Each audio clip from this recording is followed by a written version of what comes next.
तो किसी एक व्यक्ति ने मेरे से प्रश्न किया, प्रभु जी ये सब तो दकियानुसीपना है, ये तो पागलपन है, इससे क्या फर्क पड़ता है? मैंने उसको कहा, देखो आपने घर के ऊपर एंटीना लगाया, ना लगाया, क्यों लगाया एंटीना? तो वो जो रेडियो स्टेशन की, टेलीविजन स्टेशन की जो वेव्स हैं उसको अच्छी तरह से कैच करता है और हमारा टीवी प्रोग्राम अच्छा आता है। यदि हम ये एंटीना को निकाल दें तो प्रोग्राम का टेलीकास्ट सही नहीं आएगा। निकाले ये काम करता है एंटीना? हाँ। मैंने कहा उसी प्रकार से ये जो स्टोन्स है, ये एंटीना है। अलग अलग ग्रह के अलग अलग स्टोन्स हैं। चंद्रमा के लिए मोती है, बृहस्पति के लिए पुखराज है, मंगल के लिए मूंगा है। अलग अलग स्टोन्स हैं, अलग अलग एंटीना है। स्पेसिफिक ग्रह की जो वेव्स है उनको ये अट्रैक्ट करते हैं, अधिक मात्रा में एब्जॉर्ब करते हैं और सारे के सारे अंगूठियों के स्टोन नीचे से खुले होते हैं। कभी गौर करके देखो, आप अपनी अंगूठी को निकाल करके देखो तो इनका क्या काम है कि उस ग्रह की किरणों को ग्रहण करके, एंटीना है, ग्रहण करके आपके शरीर में अधिक मात्रा में प्रभावित करते हैं। They pass more waves of that particular frequency in your body, जिससे कि जिसकी कमी है वो पूरी हो सके। क्या ये साइंटिफिक नहीं है? परंतु दुर्भाग्य की बात है कि कोई एक अमेरिकन, कोई एक रशियन, कोई एक यूरोपियन व्यक्ति कर देगा तो आप उसको बड़ा साइंस समझते हो और भारत के वेदों में लिखी है तो आप सोचते हो कि प्रभु ये तो दकियानुसीपना है, ये तो अंधानुकरण है। ये अंधानुकरण नहीं है, this is perfectly scientific.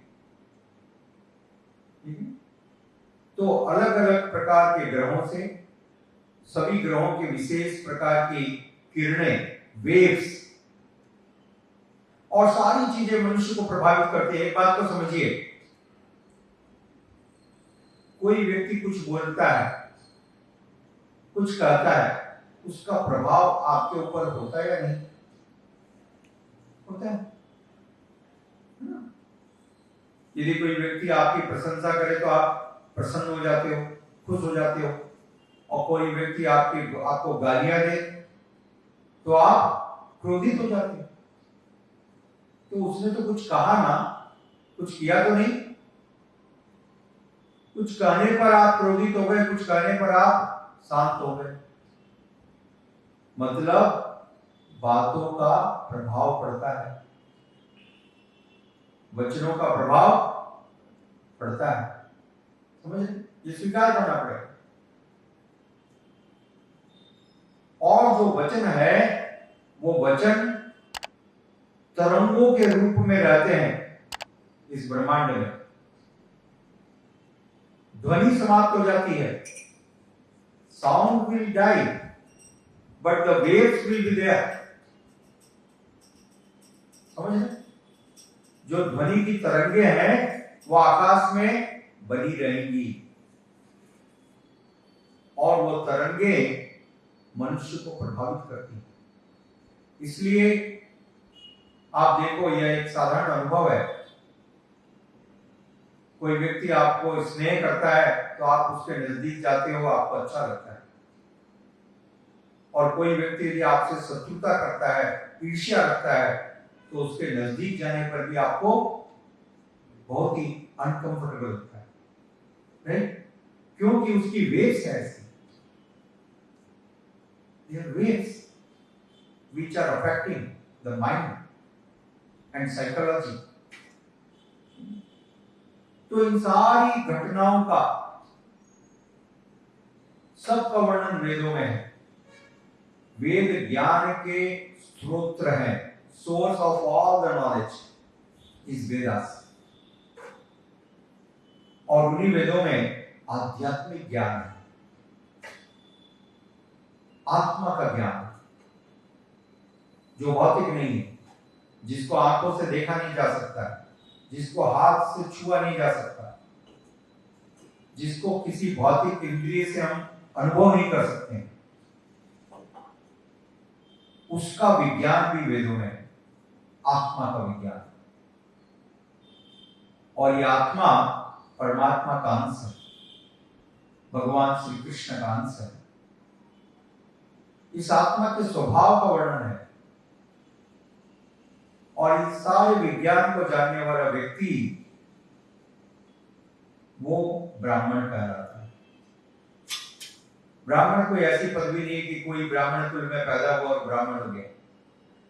Doctor का बेटा डॉक्टर नहीं होता है, वो हो सकता है यदि वो भी परीक्षा पास करे और प्रोफेशन का अभ्यास करे तो वो डॉक्टर हो सकता है। उसी प्रकार से ब्राह्मण का पुत्र ब्रह्म के ज्ञान को प्राप्त करने के पश्चात और उसके अनुरूप जीवन में अनुशीलन करने के पश्चात वो भी ब्राह्मण हो सकता है, अन्यथा उसे ब्राह्मण को के रूप में हम स्वीकार नहीं कर सकते। और जो ब्राह्मण अत्यंत प्रभावशाली होते हैं, समझदार होते हैं, वो भगवान हरि की अनन्य भक्ति को स्वीकार करते हैं और उनको वैष्णव करते हैं। They completely surrendered themselves for the pleasure of the Supreme Lord Hari. Krishna कृपा मूर्ति श्री ऐसी भक्तिवेदांत स्वामी प्रभुपाद जी ने इन सब तथ्यों को यहाँ पर प्रकट किया। वैष्णव कौन है, विप्र कौन है, और वेद क्या है, और धनुर्वेद क्या है, और फिर ज्योतिष शास्त्र क्या है, और किस प्रकार से युधिष्ठिर महाराज ने परीक्षित महाराज के जन्म पर ब्राह्मणों को बुलवा करके उनकी शास्त्र को पूछा, उनके ज्योतिष को पूछा, और ब्राह्मणों ने उस बालक के बारे में भविष्यवाणी की, और युधिष्ठिर महाराज ने उन सबको प्रचुर मात्रा में भेंट दी। धन्यवाद। हरे कृष्ण।